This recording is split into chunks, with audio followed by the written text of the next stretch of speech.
If you've got corrupted system files on Windows, here's the fix. Takes about 2 minutes. Press the Windows key, type CMD, right-click Command Prompt, and select Run as Administrator. Click Yes on the prompt that pops up. In the black window, type exactly SFC/scannow. That's SFC space /scan now. Then hit Enter. Windows will scan and repair your system files on its own. Don't close this window while it runs. You'll see a percentage slowly climb to 100. Let it finish. When it's done, it'll say one of two things.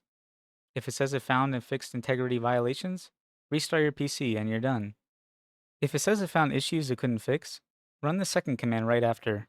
DISM online cleanup-image/RestoreHealth. That pulls clean files from Windows Update.